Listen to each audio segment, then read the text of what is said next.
Alright, at last, finally, One Piece live action. The gods have blessed us, thank you, and everybody's loving it. I didn't think those initial scores were real, but now they're still up. But between that and the videos I've seen people talking about it, yeah, overall it seems to be taken very well, and that's awesome. On the basis of what this project represented, it's got a lot to be proud of. And for me personally, I think I can honestly say that this is the best live action adaptation based on a manga that I've seen so far. And you know what? It'll probably stay that way. This was definitely an exception to the trend these kinds of shows have been going through. Oda's involvement was for sure a major factor in its quality. I don't even want to imagine how much worse it could have been or looked if Oda had been available for supervision. But despite its high praise, which again, that's wonderful, I'm glad people are loving this. When you're a fan of a franchise, especially something this big, when there's so many shades to the characters, the plot points, and the progress of each arc in the adventure, it's rare to find fans that are, for one, into One Piece. They're already pretty hard to come by depending where you live, but it's even more rare to find fans that like elements to the story for the exact same reasons that you do. But that's okay, we're fans to different facets of the same journey and of the same characters, especially if there's a platform to speak on. Fans of any genre or medium usually enjoy exchanging those interests and hearing about others. Asking someone why they like today's subject of the video, you'll get a wide range of responses. And another popular question in that discussion is also on what got you into the fandom to begin with. And that's really where most of the variety comes from. It's in the backgrounds. What got us started in this? With One Piece, for the time being, it seems like this has become a new start for fans of the series. I'm of the opinion that there really isn't a right or wrong way to start enjoying any series or franchise. Using the terms like better or the best way to experience this or that's not how you do it are inherently subjective. Some material definitely needs some element of a guiding hand, looking at you Warhammer 40k, but as of now, One Piece has for the most part been taking place in a story with one main timeline. There's a few other branching paths through other mediums to expand the story, but none of that is required. Even through light novels, movies, games, that's all just added content to enjoy if you already really like the world of One Piece and want to experience more. If this show made a fan out of you, perfect. That's the best case scenario I think anyone could hope for. The best compliment that I think you could give Netflix's rendition is that it captures the fun and wacky premise of the One Piece journey. That's very different from saying that it captures all that One Piece has to offer. Realistically, we knew that it couldn't deliver on that. Not this show or any adaptation can really capture everything and make us feel exactly how we did the first time around. Keeping that in mind, especially after everything we've gotten before in this field, my tempered expectation, which was honestly on the low end, did help me embrace this by the time this finally came out. After my trailer reaction, I didn't pay too much attention to this afterwards. I just dove right in after the season was released. I might be a little late to the party, but I'm back and I just needed to take a week to readjust. There's a lot to think about with the new year coming up, but one thing at a time, so here's how I want to do this. For starters, I think it'll be most fair to kind of look at this in two ways, as a One Piece fan and critiquing this as a show on its own by its own merits. Although I'll be leaning more into it as a One Piece fan because that's definitely who this is kind of targeting, but also people who are interested in starting One Piece. But I'm just going to say from the start that while I'm very happy for this show's success, and as much as a fan as I am with almost all that Oda's been involved in, I'm still going to be as honest as I can. I get it, Oda gave this show his blessing and that's wonderful. I'm just here to talk about what my experience was like. Again, we all love One Piece for different reasons, and it's okay if we disagree, even with Oda. But this show, despite everything it got right, how it did a pretty decent job condensing these little arcs down and still make the story feel cohesive, the acting and the action scenes and all of that, Netflix's One Piece adaptation is just not for me. Are you fucking kidding me?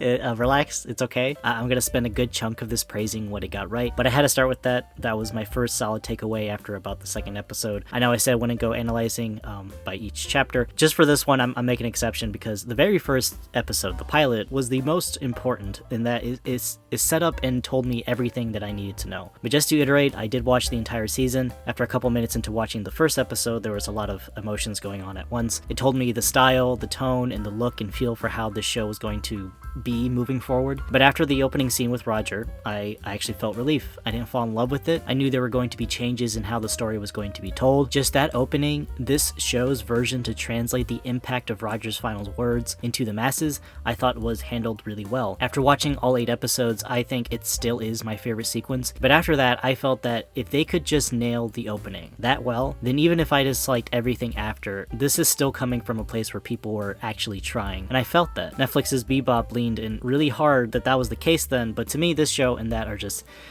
night and day with its approaches. This show feels like it came with Oda's approval, and it's not just a sentiment that's told to us on paper. We know he's been involved, but the secret piece of the puzzle I think just had to be his involvement. He's the only one that really understands just what makes the story and adventure to One Piece really click, and the fact that this show was able to convey, I'd say, a very good portion of that sense of wonder and excitement is worth praising. But you know what shocked me most of all with this show? The presentation of the devil fruit powers, of all powers really, even hockey. I thought for sure, hands down, that the way Luffy's powers look could never be pulled off right. I have been saying that since the first teaser trailer, and you know what? I was wrong. I'll eat my words. I actually thought they were handled pretty damn well. And I give a lot of credit to the clever way they were able to relay Luffy's powers too. They knew just how long enough to keep that rubber effect going and then when to cut. And those snap cuts, especially with Luffy's more standard punches, were concise and did an awesome job telegraphing the momentum and speed of the movements. So my concerns, at least for now, with regards to powers are kind of at ease. I think they look mostly great. With the first phases of Luffy's moves, I think they've got a good system to convey that. The real interest it really is like how it's going to look when we start raising the bar with the gear changes and whatnot. East Blue isn't too crazy, and I think they'll be okay until we start inching towards Marineford, but time will tell. They do shout their super moves in here, but that's in a very specific circumstance, which is another great choice. They're not usually mentioned until it's near the end of the fight, or usually towards the beginning to get the fight going. That's cheesy no matter how seriously you try to take it, but it's expected, and especially with One Piece, the cheese is healthy. Trust me, I think it is. The closest comparison I think I could make with another Netflix show is Cobra Kai. Now, I love Cobra Kai, but at this point, especially with the story, I'm more interested in keeping up with it like I would with a long-running soap opera. I honestly cannot take it seriously. I think I tried for like the first season, but after one after another, it's borderline ludicrous, but that's why I love it too. This show, to me, the One Piece show, is on that caliber of Cobra Kai. It's cheeky, it's on the nose, fun, and you know, there's not much more I could ask beyond that. First and foremost, that's what the show needed to nail down hard, I think, even before finding the right look to this. This is fun. Even during the heavy dramatic moments, it still manages to bounce back without it falling apart. And that itself is a very specific touch of Oda's with One Piece, but the world of it, all of it, it's fun and wonderful, but it's not nearly as joyful and harmonizing as it all seems without really digging in. There's slavery, genocide, tragedies, classism. It's not a swashbuckling time for really almost anyone. But regardless, the fun and adventure is what shines through beyond those heavy themes, and not just any series can do that. This show did a good job of introducing that tragedy and backstory as well as the motivation for each of the characters, and then knew when to move on. There's still that touch of hope and motivation to pursue further, which is really the heart to the entirety of One Piece. Now, one thing that the show cannot escape from, or for any live-action adaptation, I think, for that matter, it's that thin layer of cringe laced over with everything. It's not Dragon Ball Evolution tier of cringe, and I'd compare it more to like a light sheen of secondhand embarrassment. The kind where you're watching someone else say or do something that's a little groan-worthy, but this is a complaint that for me personally, I'll always have with these live-action takes on mangas. Not just the culture, but the nature of manga stories are typically very heightened and exaggerated from real life, which of course is part of its appeal. If you want something more grounded, even the more like straightforward mangas have some flair or style. That's just the nature of the beast. Adapting One Piece is such an ambitious and some could argue a pretty futile task, and that was definitely one of the biggest drawbacks going against this project from the start, and that's what has to be lost in order for this to work. And really though, that layer of cringe that I'm talking about, I don't think realistically you could do away with without simply restructuring literally everything from the ground up. And by that point, you're gonna lose the identity to the source material. The context of everything that One Piece takes place in is not of our world. Literally, the behaviors, delivery of dialogue, the action, weather, the fantastical world in this land of make-believe. It's one of the best deliveries of someone's imagination, just untapped, especially by this point. Oda is giving out everything that his mind can manage, and that being said, it's also one of the biggest hurdles with adapting it into real life. Now, besides this being a story based on a Japanese action comic, my biggest complaint at the forefront is still with the dialogue delivery. Everything everybody says, to me, as a slightly above average One Piece fan, sounds fine. It made sense for their characters. Even Nami calling Zoro edgy was fine. It worked. She called him out because he is for sure the edgiest Straw Hat of them all. Another kind of more nuanced complaint, but this is just how I felt, because there are, for sake of argument, new scenes of dialogue between the Straw Hats and really most every character that the show has introduced, when they're not talking specifically from the manga or something that their character is known for saying, I did find that those non-canon exchanges to be, again, true to their character, but also kind of shallow. I'm trying to say this how it makes sense in my head. Everything except for the sets just felt inherently amateurish. That's basically the gist of it. The dialogue for those moments, the really heart-to-heart talks, those pet moments, all of that just felt like it was written on an earlier draft or someone's first attempt writing serious dialogue. That sounds like a really mean critique, but it's, again, Cobra Kai, it's got that soap opera kind of quality to it. But I think in this case with One Piece, that feeling works for One Piece, for the specific world of One Piece, or I think in anime, because they're not taking it super seriously like that helps it, that they know what it is, they know what they're trying to do, they know how stupid and crazy the whole premise of this sounds. Like, how the hell can you adapt this to real life? It's almost like on the nose about it. It was like a direct challenge on itself. I mean, that was kind of the big test, right? If this project failed, then we probably wouldn't be getting any more anime adaptations. The Yu Yu Hakusho would have been canceled and whatever, which actually I think that this was a win-win, I think, in my opinion. You win by it losing because, good, stop with these adaptations. Nobody wants them. I don't want them for sure. Maybe somebody does. I can't say nobody wants them, but I for sure don't. I'm happy with what we have already. Or it fucking wins, and then now we're gonna get way more of the shit because that worked, and now we're gonna, So, I mean, did we really win? Did the show really win? Or did we just, because of, let me be careful here, because of the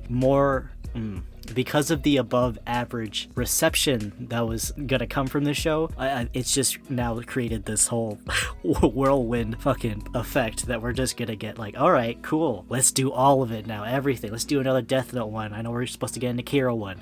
I know we're probably get an Attack on Titan one. I know we got a My Hero movie coming out. It's like, what, why, what's, fuck. Anyways, talking about dialogue.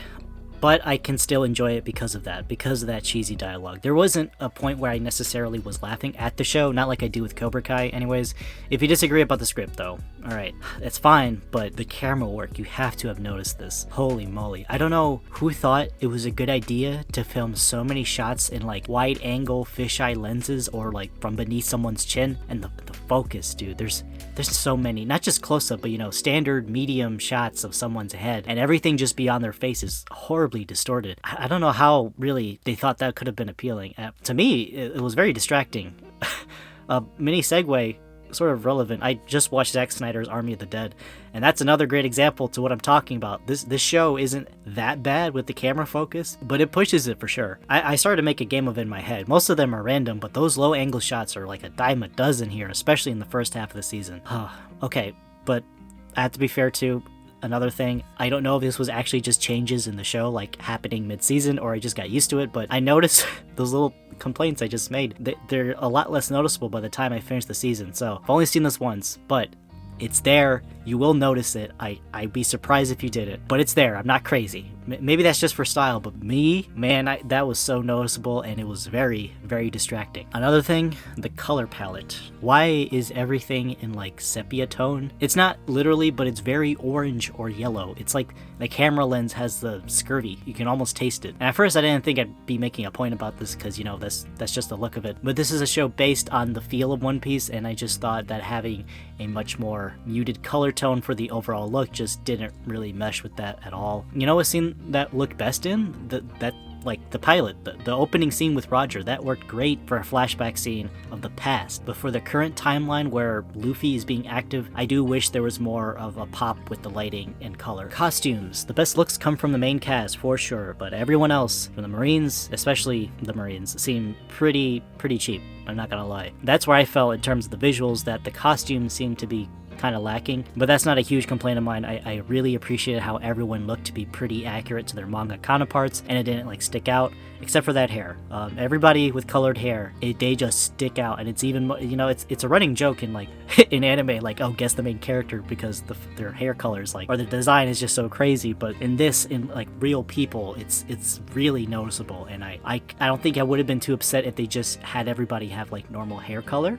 You know, I mean, I get it. Or maybe just like don't make it so obvious, you know, maybe tone down the shade of green on like Zoro's hair or Nami's hair, you know. But like Luffy and Usopp look fine, you know. There's not, you know, even the crazy like beard looks with like Mihawk, I thought it looked fine. That looked okay. It's just that when it came to the hair color, I do think it's a little more noticeable because it's just them. Not everybody has the crazy hair color. It just doesn't seem normal for that world either, you know. So I think, you know, if they just include that more, I'm going way more into this than I should be. I need to stop. Back to the point. Back to script. Get back on script. Oh, alright, here we go. Big changes. The violence and the death in this One Piece live action show. Man, I don't think anybody was going to guess would be a change for this show.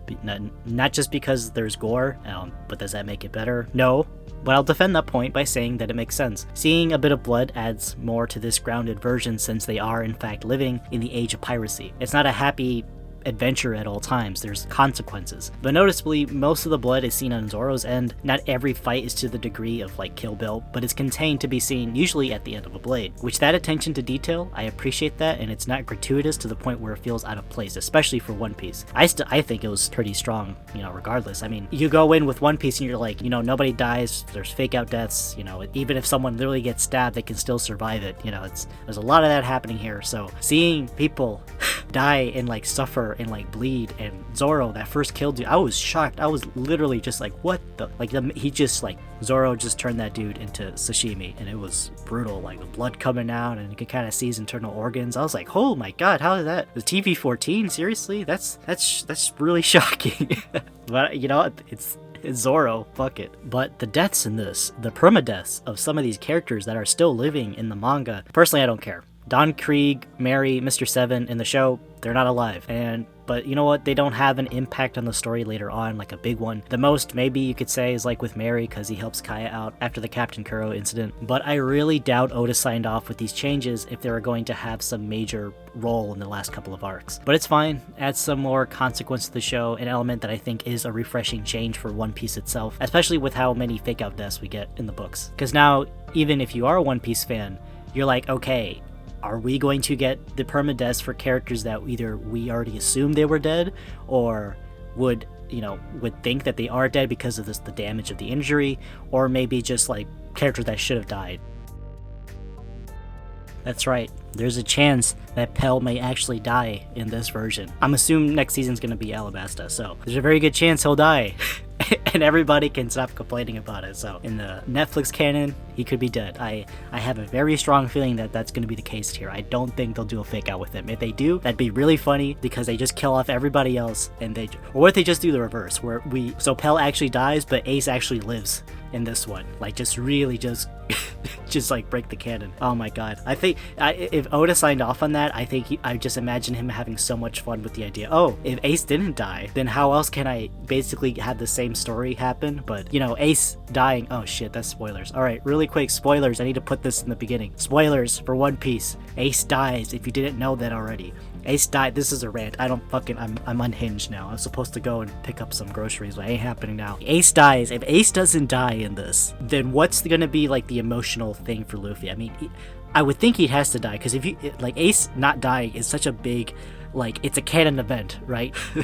I'm just imagining this alternate timeline. You know, someone's made a video of this, like if Ace didn't die. But that is such a big emotional crux for Luffy, especially in that 2-year time gap, that I don't really know how they could really do that otherwise. But I'm just saying, because of the way they're handling deaths in this show, that there's a chance for something really dumb like that to happen. Although personally, definitely if Ace doesn't die, you got me hooked, because then I'll be like, okay, you motherfuckers, what the hell? Do you guys have played up your sleeve that you can keep this guy alive? Or Whitebeard's still alive. Could you imagine? Or maybe they'll do a twist where Roger's still alive. That's not gonna happen in the the manga just, I don't know, just go really fucking wild. There is one major change to the show that, despite what I said earlier, that I do very much enjoy over the manga's telling, and maybe this is a case where Oda saw a chance to include this because it wasn't in the plan that early on, but either way, especially for the future arcs of the show to come, I thought it's a pretty strong piece of backstory for these two characters in particular. And I'm talking about the scenes between Koby and Garp. Koby's fate after him and Luffy split ways isn't too heavily focused on besides those mini stories Oda would include back in the earlier years of the manga, but I'm excited because Koby and Garp's relationship, even today, has not been examined that closely, and I'm really thrilled that this show has decided to look into that dynamic so early on. This isn't really a spoiler in the current canon, but Koby is Garp's protege, and we have seen kernels of just how powerful Koby has become just through his sheer will and training that he's endured with Garp. And that's great. That's a great example of the kind of changes or inclusions to the story that someone who's already familiar with the main canon would come to watch the show for. Now, speaking of rewrites, I mentioned how that is an instance where I appreciated that take, but let's talk about the overall flow to the show. Trying to pick this apart and sifting through every change from the manga is not a task that I personally want to take on. Someone else will for sure make a more organized comparison of those differences, but this show basically has had to restructure a lot of things for the main story beats to happen in the space of 8 episodes. Ultimately, all of the crew gets their backstory and their own mini arcs to shine, their setup, their goals and motivations moving forward. I'll say that the show did do a pretty good job keeping everyone's involvement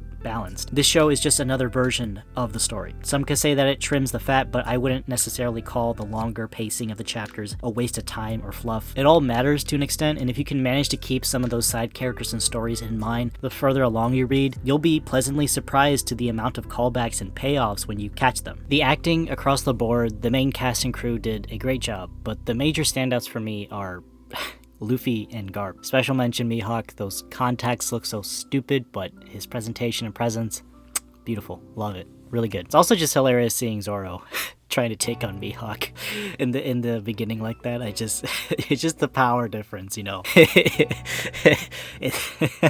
Oh, okay. With Garp at first, I was a little disappointed. You know, he isn't like initially that jovial, funny, you know, Garp that we know him as when we first see him in the show. But when he finally snaps and like laughs maniacally for the first time, that's when it won me over. It's not like Luffy's laugh, it's almost like he's lost his mind and poor Kobe's just reacting to that. Like, oh crap, did I just out of the frying pan into the fire, you know?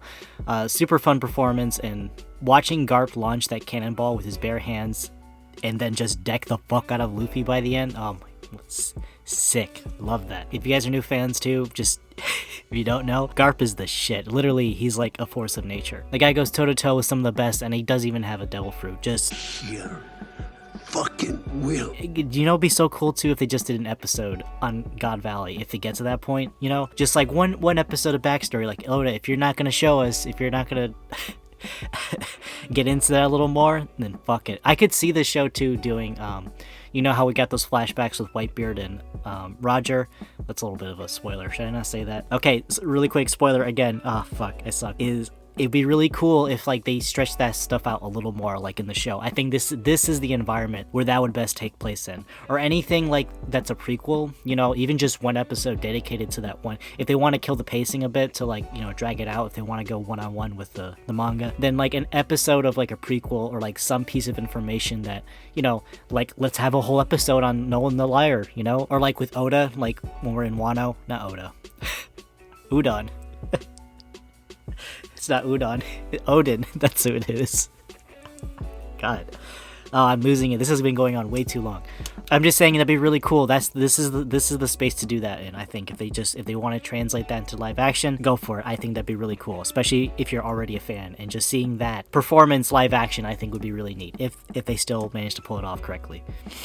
Inaki Godoy stood out to be, for sure, without a doubt, the perfect casting for the role. Exactly what I was hoping him to be. He didn't come off as like abrasive or anime happy cringe or anything like that. He's this naive, motivated, ambitious, and the most headstrong character in almost any series, and I'm very happy that they kept that spirit here. Usopp and Nami were good, but they didn't really stick out to me, really, especially, but I'll take that over, you know, Ed. It felt like their characters, especially Usopp. He's personally my favorite member of the Straw Hats in the manga, and while not my favorite interpretation in live action, I did feel that he did a good job not delving too much into, you know, the cringe or becoming annoying. And Nami was the straight man for the Straw Hats crew. I mean, she is in the straight woman. Whatever, I mean, you know, the deadpan, the more serious one of the crew, and at least until Robin comes along, and I think she did a really good job being that person. It's just, you know, obviously live action, that's not super interesting contrasted with, you know, Luffy or Zoro, but she does a good job. She's the heart, in a sense, to the crew, in that she just kind of is trying to rein everyone in, and they conveyed that aspect to Nami's character as a member of the crew, not just as a navigator, really well. Honestly, not sure I should be saying this, but besides Luffy, which is a given, he's for sure the best part of the show, but I really like Sanji a lot in this. I knew they'd have to make changes to his character, definitely had to be toned down, because, oh man, Sanji is absolutely thirsting over any woman that crosses his path. But in this, he's presented in a much more, like, charming light. He wasn't like a gross sleaze or reduced to like a comic relief character like he's been reduced to kind of more or less to this point in the manga. And really, I hope that they make similar changes to Brooks too. My guy, I feel like, has been cheated the most. He to me, he has the most tragic backstory. It's not right. He just can't be a bit character that wants to see women's panties. Please make him a person too. Anyway, Sanji was really slick in this. I really like how much less grating his character is in here. He's very sweet and suave. I'm not his type, but if Sanji asked me out, you know what, I think I'd say yes, especially if he's cooking. Absolutely, let's have a nice time. A big surprise and a lot of people's favorites was Buggy, which is super cool. I'm very happy everyone loves him. He is such a fucking wild card in the manga too. You have not seen the last of him, trust me. If we get to that point in the story, in this show, you new fans are going to be like, why the hell has he gotten this far? Why? How? I refuse to spoil that anymore, but it's a long-running gag, so just... I'm most relieved that Buggy didn't delve into being like a Joker impersonation. That actor, Jeff Ford, you nailed it. Good job, dude. Thank you for making that your own. Again, with the powers, for Buggy, it looks odd, for sure, but they did just enough, and they don't make a huge show of it, like, in your face. A lot of it's kind of in the distance. Same praise goes to Captain Kuro. His look was dead on for the role. If he doesn't get work after this, dude, just cosplay as Kuro at cons and you will nail it every single time. His look, his mannerisms, that sly demeanor, just all of that, they got down perfect. That actor, the writing, everything with him was just perfect. Just, love it. On the villain side, he was my favorite adaptation next to Mihawk. My least favorite was actually Arlong. A big part of that is his look, and that goes kind of for all the other fishmen, but I get it, they're fish people, and they went the practical route, which is good. And thank you, makeup crew, for all the time it took you guys to design all the looks for those people. Seriously, I really hate ragging on this. I imagine it took a lot of time and effort, so thank you. But I just don't like it, and honestly, it just looks gross, in my opinion. None of them as, like, fishmen themselves. I just mean their designs and the prosthetics I don't find really appealing to look at. I'm not racist against fishmen, I promise. Those guys have been through enough. But Arlong, as a character too, I just felt was the most underwhelming compared to the rest of the villains. They followed the plot beats, they make it known that he is a formidable threat to even Luffy, and I love Arlong Park in the manga, but I also just felt that this show's version of that story was also the most underwhelming with its writing, and I think a major part of that is in the show's perspective, not fully understanding the real conflict between fishmen and humans. It does give us enough that we know that there's definitely some hostile tensions between humans and fishmen, but I guess this is because they do things in a different light. I think this could have been a chance to maybe set up that, because fishmen and humans, their relationship, that's looked into a lot more deeper, like, as the story goes along. But I think just for the sake of the content and, like, for story, I think it would have been better just to give us a little more, like, backstory, because honestly, all we got was that fishmen were treated badly by humans, but we did, like, the extent of that has still yet to be known. I just think, like, maybe like a quarter of that could have been used, because again, objectively looking at the show, that relationship with humans and fishmen just seems like a very one-sided thing. At least to me, that's how it came across as.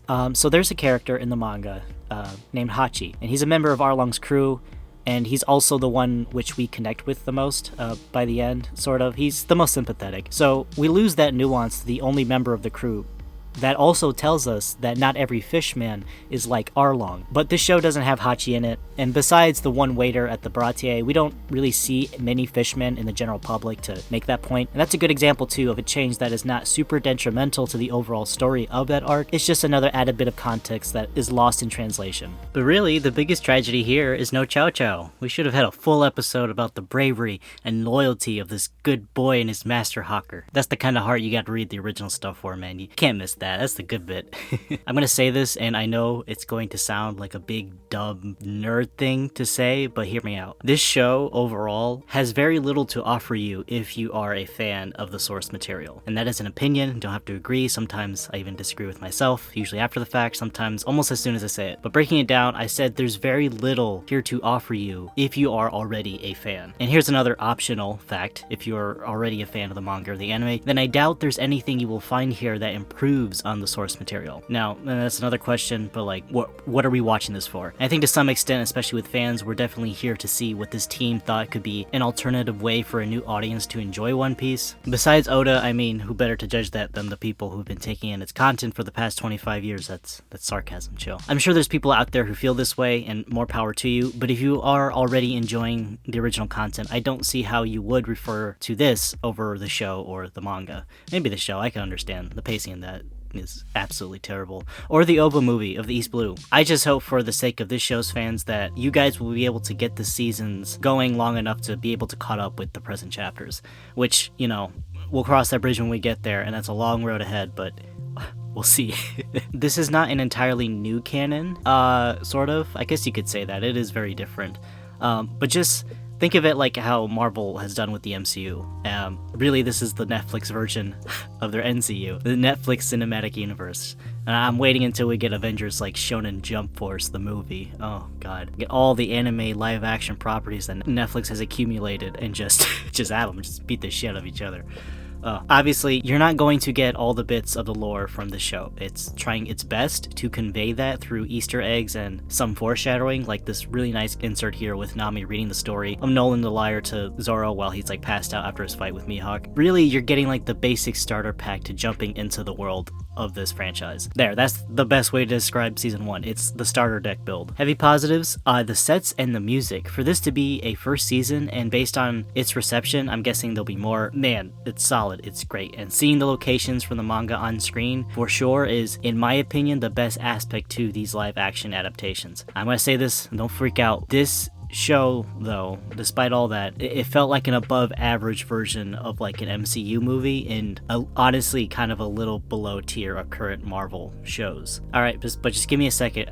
I may have said this point before, but just let me cook. Compare the goal and the intentions of this show with like almost every, but like let's go with a very specific MCU project, and that being Civil War. This show and that movie are adaptations of a particular title. For One Piece, it's this really long manga, and Civil War, it's this 7-issue miniseries in the comics. And if we want to be more specific, season 1 is, you know, focused on the East Blue. And so like Civil War has a problem. For one, it can't follow the story in the comics one-to-one for several reasons, the biggest being that there's a different canon going on between the movies and the comics. The scale is toned down. There's, you know, in the movie, there's the added villain of Baron Zemo. Nobody dies. Spider-Man doesn't change sides, which all of that is like give and take. You know, depending on your taste, then maybe the comic version is more your speed. But the movie did its best to maintain the central theme with the comics, and that's this internal division between two of the major heavyweights in Marvel. And not just physically, but clashing their virtues and ideology on how best to function in a world where superhumans are around every corner. There's very little in common with the movie and the comics beyond that, but with the movie leaning on its best attributes as a Marvel film, that's a big part to why Civil War was a success. Now, with One Piece, there's a similar theme, but different problems. Not only was there the question of how much can we realistically include, but how's this all going to look? Because even if you're just aware of One Piece in passing, there's already a strong impression in how utterly bizarre the world, its powers, and character designs can really go. And on that angle, I praise this show for finding a good in-between for most of what it presents. Again, the sets to me were just perfect, and when it came to translating that into real life,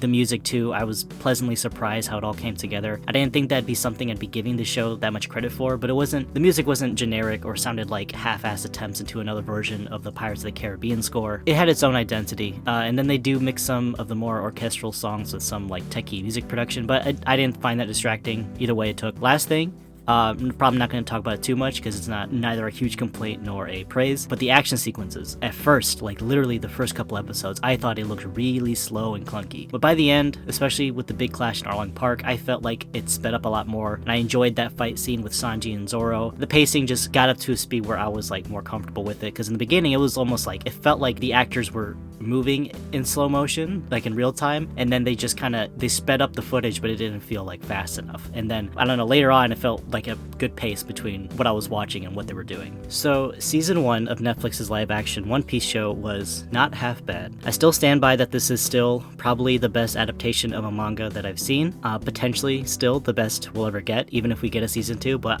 I'd love to be proven wrong. And if you're watching this and haven't checked it out or wondering if you even should, being a fan or not, I'll end it by saying this: if you have no ties to One Piece sentimentally, either because it is not for you or just didn't want to be bothered trying to catch up with all that content, then if it's not for you, then just stay away. If you already know this isn't your thing, this show isn't going to be a better way to experience that, in my opinion. Now, if the length of the material scares you and you're hesitant to really start One Piece or read it, but just you want to dip your toes in to see like how the flow of the story in the initial setup is told, then yeah, I would recommend you check this out. Just to get started, at least. If you really liked what you saw and want more, that's when I'd recommend you to check out a plan to start catching up. And if you just want to keep pace with this show, that's perfectly fine too. I just hate for more time to be left where main plot points can be spoiled because it's already out there. And this show isn't the most ideal way to get into One Piece, again, my opinion. Because this is so different and the pacing is much quicker, One Piece thrives the most when it's getting between those major beats. Like, it's not about the journey, it's the destination, and the whole story of One Piece is a testament to that. And this show just doesn't have the time to flesh out and give as much attention to world building because of this. So if you like the show and want more, seriously consider reading it. That's your best bet to really take in the most that this story has to offer, and also the fastest way to catch up. But One Piece live action, the best way I can put it is that it's a very suitable companion piece. It's not amazing, it's not the most ideal way that I want to revisit these stories again, but I appreciate the very apparent level of care and respect that the cast and crew had for this world. One Piece 2023 Season 1 gets a 2.5 stars out of 5. Don't take that too much to heart. It's not a dumpster fire. There's a lot of great qualities here that I think most of it outweighs my complaints, especially with the chance of Season 2. The production budget will be bigger, and I think the smaller picks I had can be ironed over. As a One Piece fan, I appreciated this and mostly had a good time. I'd argue most of my critiques align more if you're watching the show objectively, which, ironically, I feel is the opposite case for the other projects. Also, 40 subs. Oh my god, thank you. Holy shit. That's accumulating faster than I was expecting. Almost halfway to 100. Look at that. Maybe I should start thinking about a sub goal for 100, what I should do then. Maybe nothing. Maybe I gotta do something. I don't know. But anyways, also, guys, turn on your sub alerts. I want to thank you guys personally. Don't be shy. It doesn't even have to be for a video. Just, just a little, quick little email or something. Just say thank you, Okay, that's the end of the video. One more thing, just a quick update. I'm back. Hopefully the old schedule will be back and up and running. That's the problem with taking vacations, is the coming back part, especially with something like this where you're trying to get a consistent rhythm for workflow and then you suddenly go with 2 weeks out of practice. So that's why it took a while, but I think I'm back in the saddle. My back needed the break from editing. I go full on Gala mode, and I'm when I'm really focused, and I know I need to fix that. It's my fucking gamer neck, dude. But since I'm building some subs, I welcome you guys to the channel. Please, new sub or older, I'm always happy for recommendations. I've just been going with what I think would be fun to talk about or whatever's trending, but I'd love to hear what you guys would want to see too. With the holidays coming up soon, I'm looking forward to doing some video themes related to that. Regardless, thank you all so much for watching. Let me hear your arguments in the comments about how wrong I was in this take. And we'll greet you all with smiley emojis and thumbs up because I love you all equally. Okay, bye.